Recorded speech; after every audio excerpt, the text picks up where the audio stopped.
Show the patient how to strike one hand on the thigh, raise the hand, turn it over, and then strike the back of the hand down on the same place. Urge the patient to repeat these alternating movements as rapidly as possible. Observe the speed, rhythm, and smoothness of the movements. Repeat with the other hand. The non dominant hand may perform less well. Show the patient how to tap the distal joint of the thumb with the tip of the index finger, again as rapidly as possible. Again observe the speed, rhythm, and smoothness of the movements. The non-dominant side often performs less well.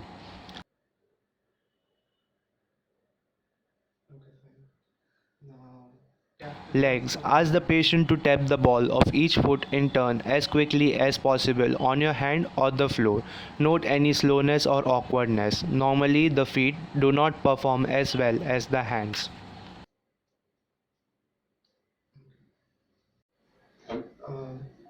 Touch your finger to this and then your nose part. Ask the patient to touch your index finger and then his or her nose alternatively several times. Move your finger so that the patient has to change directions and extend the arm fully to reach your finger. Observe the accuracy and smoothness of movement and watch for any tremor. Now, hold your finger in one place so that the patient can touch it with one arm and finger outstretched. Ask the patient to raise the arm overhead and lower it again to touch your finger. After several repeats, ask the patient to close both eyes and try several more times. Repeat on the other side. Normally, the patient touches the examiner's fingers successfully with eyes open or closed. These maneuvers test position sense and the function of both the labyrinth of the inner ear and the cerebellum. With your heel, rub over it and repeat it on the.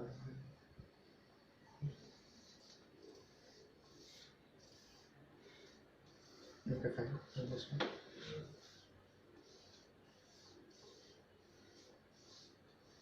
Okay. Ask the patient to walk across the room or down the hall, then turn and come back. Observe posture, balance, swinging of the arms, and movement of the legs. Normally, balance is intact. The arms swing symmetrically at the sides and turns are smooth. Now, walk on your heels like this.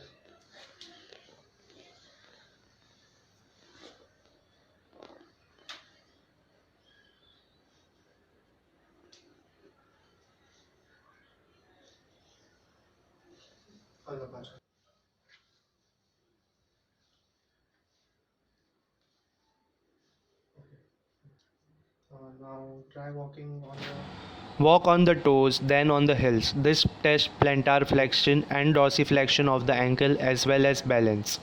Walking on toes and heels may reveal distal leg weakness.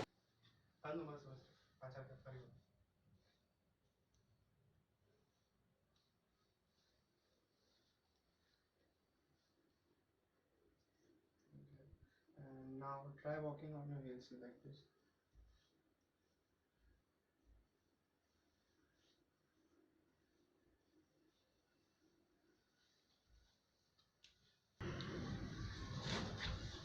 Inability to heel walk is a sensitive test for corticospinal tract damage. Hop in place on each foot in turn. This tests proximal and distal muscle strength in the legs and requires both normal position sense and cerebellar function. Now do a shallow knee bend, first on one leg, then on the other. Steady the patient if you think the patient might fall.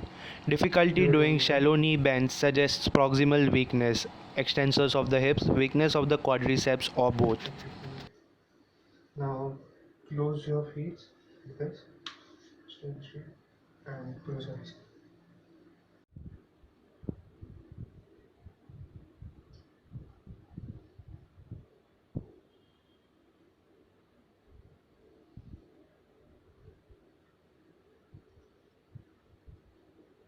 Now raise your hands like this and close your eyes. Test for pronator drift. The patient should stand for 20 to 30 seconds with the eyes closed and both arms held straight forward with palms up. Normally, patients hold this arms position well. If necessary, Patience can be tested in the sitting position. Instruct the patient to keep the arms out and eyes shut and tap the arms briskly downward. The arms normally return smoothly to the horizontal position. This response requires muscular strength, coordination, and good position sense. Okay, fine.